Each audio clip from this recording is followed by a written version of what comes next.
Hello Year 3 and welcome to week 3 video 1 of your topic lessons. Today we are going to be continuing looking at the topic of light, and we're going to work out how light travels, and we've got a little experiment for you to do that, and then looking at 3 key pieces of vocabulary when we're talking about light. That is the meaning of opaque, transparent and translucent. I hope you're well and look forward to this lesson. You will need a torch and 3 pieces of cardboard, a bit like this, but any cardboard will do. Right. Light is a beam of energy that travels in a wave from a light source. We all know what a light source is. We looked at that last week. But light can only travel in a straight line.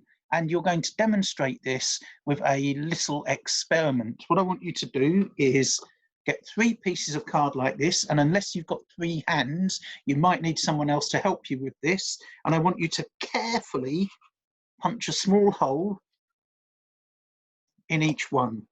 Then what you're going to do is get your torch and shine it through the first hole on your first piece of card, whilst holding the other cards up, and see if you can line them up to show that the light travels through one piece of card, through another piece of card, and even through the third piece of card, although you can use a third piece of card without a hole and see the light bounce back. What you should see is, if you can get them lined up, the light will travel through and you'll be able to see it from the other side. If you can't, if they don't line up exactly, the light will not be able to travel through. And that proves to us that actually light does travel in straight lines. I hope you enjoy that. Now, definitions. 3 definitions, 3 important definitions to learn. The first one is opaque. Materials like card block the light well and don't let any light through, and we call those materials opaque. So anything that actually blocks the light is opaque.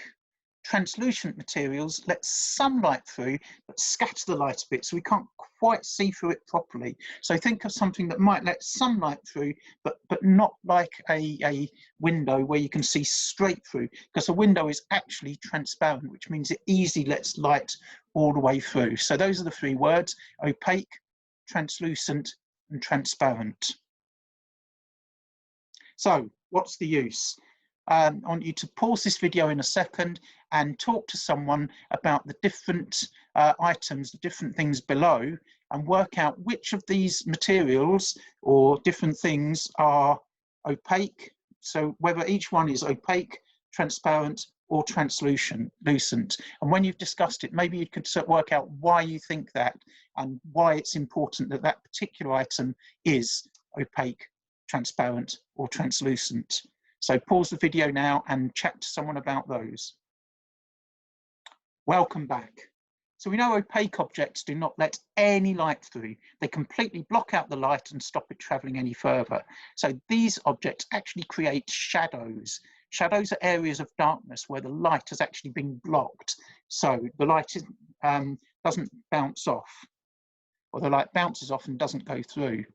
So what I want you to do is think of a whole range of materials and see if you can put them under the 3 headings: transparent, translucent or opaque. So you might choose materials like a dark piece of cloth, you might choose a piece of cardboard, or maybe some bubble wrap, or maybe a mirror, or anything you can think of, and see which of those headings you can actually list them under.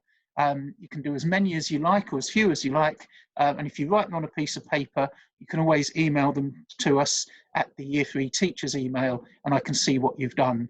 So good luck with that, and I hope you enjoy it. Now, final exercise for this lesson.